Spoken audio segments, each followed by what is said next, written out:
The scapegoat child's strengths are not the product of narcissistic abuse.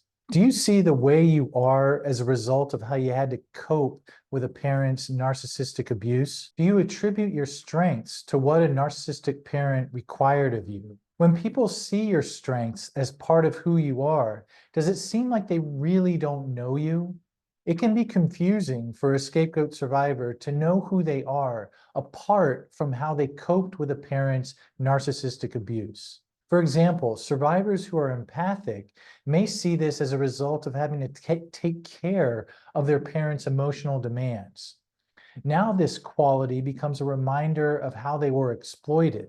In the midst of this reasoning, the survivor can lose sight of the fact that being empathic is a character strength all their own. The survivor's personality, as they see it, becomes a product of how their narcissistic parent mistreated them.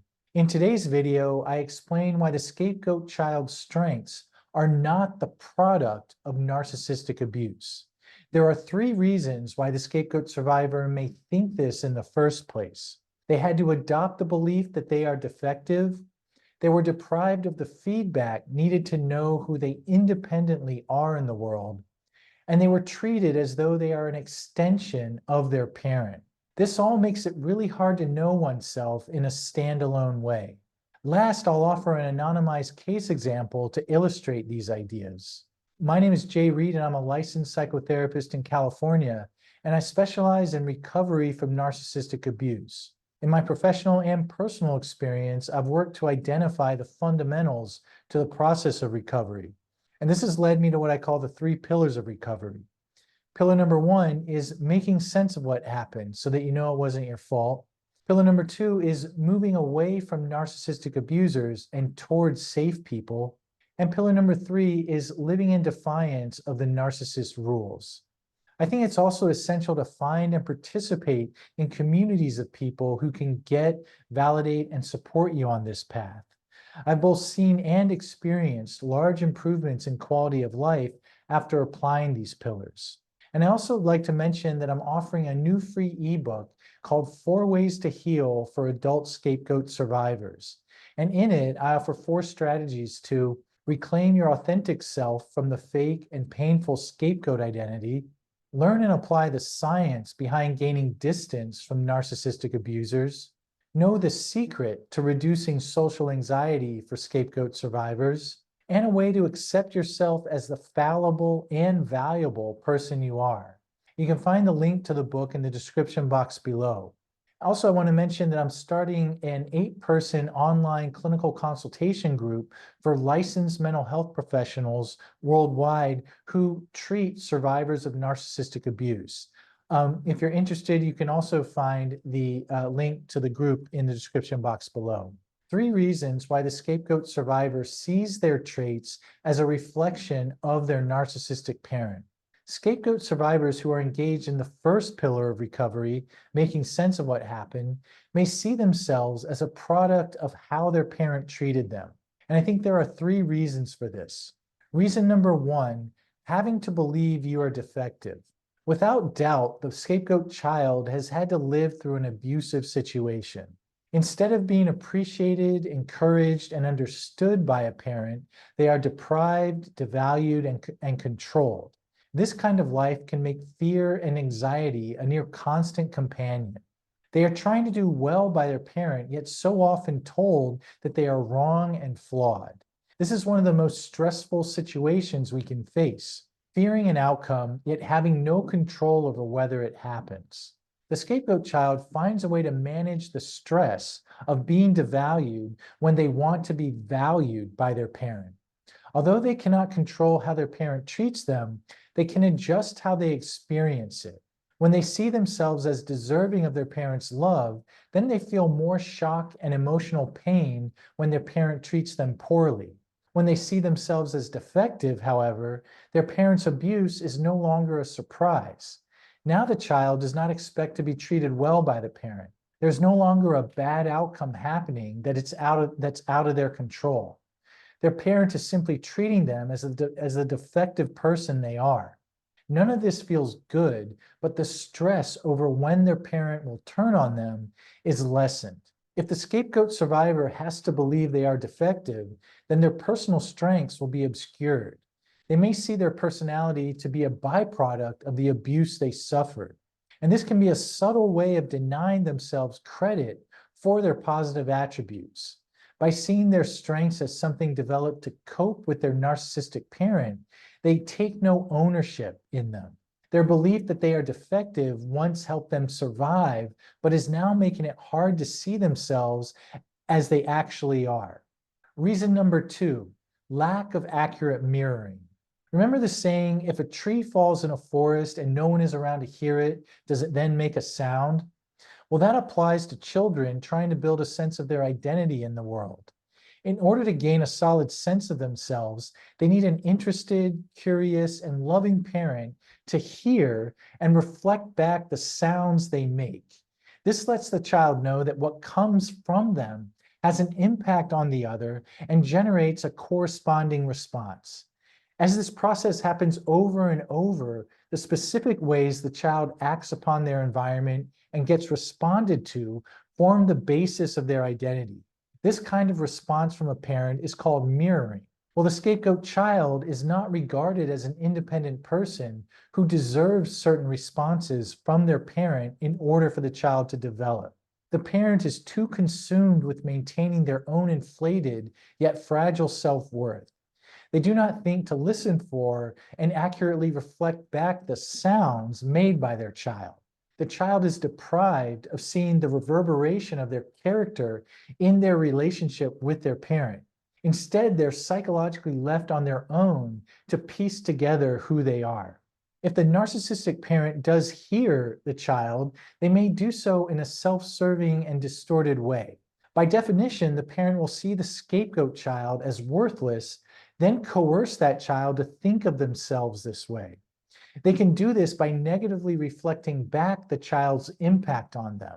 For example, a narcissistic mother feels her own sense of emptiness upon seeing her young daughter's passion for drawing. Instead of showing interest in her daughter's efforts and reflecting back what the child might be expressing in a drawing, the mother says, "You spend too much time inside drawing. It's just not healthy. You should go outside more and play with kids your age." Now her daughter's artistic ability seems and feels like a problem to the daughter and, of course, to the mother. Due to the lack of needed adequate mirroring from their narcissistic parent, the scapegoat survivor may chalk their strengths up to how they coped with their parent's abuse. They do not have information about who they are to argue otherwise. They can see their psychological strengths as something they were forced to exercise by their parent. It's harder for the scapegoat child to see their attributes as both their own and a way they coped with their parent. Reason number 3, treated as an extension of the narcissistic parent. Someone who is pathologically narcissistic can see their environment as reflections of whether they are superior or worthless. It can be an ongoing and tumultuous experience. Children of such parents are familiar with their parents' inner tumult. They may have to cope by allowing their parent to use them to manage the parent's volatile self-worth. This can mean being in the center of the parent's attention for better and for worse. Now the parent can see themselves as problem-free while their child has problems that supposedly need fixing, or successes that reflect well on the parent. Either way, their treatment of the child is more about the parent. The child is acutely, even if not consciously, aware of this. Put another way, the narcissistic parent sees their child as an extension of themselves. The child may be intelligent and capable in school, for example, but the way the parent gushes over the child's report card and brags to their friends about how smart their child is can make the child uncomfortable. The child may know deep down that this praise is more about the parent than the child. As a result, the qualities that the parent reflects back do not feel real to the child. The scapegoat survivor who sees their strengths as a product of the abuse they suffered may subtly be acting as an extension of their parent still. Their strengths in this case are not independent of their parent. Instead, their positive attributes are an extension of how their parent treated them. Well, I want to illustrate all of these ideas in another anonymized case example. Carrie grew up with a narcissistic mother who was extremely abusive towards her. This woman would monitor Carrie for the slightest signs of happiness so that she could destroy Carrie's happiness. As an adolescent, Carrie knew to keep her voice down if she had friends over. Otherwise, her mother would make up a reason for her friends to be sent home and skewer Carrie afterwards. Her mother would claim that Carrie was not respecting her house rules by bringing such boisterous friends home. This would end with Carrie being grounded for at least a month. Carrie's father excused himself from being involved in her life. He worked late during the week and occupied himself with household chores on the weekends. Carrie's mother's authority went unchecked. Nobody was there to recognize Carrie for her kindness, empathy, nor honest nature. In her 20s, she found job interviews particularly difficult. The interviewers would ask her to reflect on herself and emphasize her strengths. Carrie had to will herself to find strengths that seemed true, but she didn't feel certain that they were true about her, even as she presented them in the interviews. As she got into therapy, Carrie explained how difficult it was for her to believe that she had any strengths of her own. After working for a bit, her therapist asked her if she knew how empathic she was. Carrie responded, "Oh yeah, well, that's just because I had to always figure out what my mother was feeling. Otherwise, I would have gotten it even worse." Her therapist said, "I'm sure you're right about your mother and how she would have reacted. At the same time, I don't think you could have used empathy in this way if you did not possess it as a strength of your own." Well, this session began several years of work leading to Carrie feeling safe enough, both in and out of the therapy, to notice and identify her strengths as being all her own, not just the product of the abuse she found a way to survive. Well, I hope you found today's video useful in challenging the idea that whatever sort of qualities a scapegoat survivor possesses are mere outgrowths of the abuse that was imposed upon them.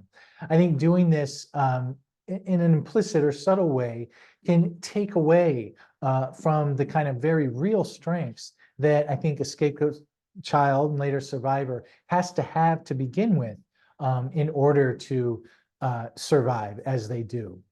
And as always, I want to thank you for your continued participation with and support of this channel, via the comments, engagement with the resources surrounding it, ebooks and so forth, and courses.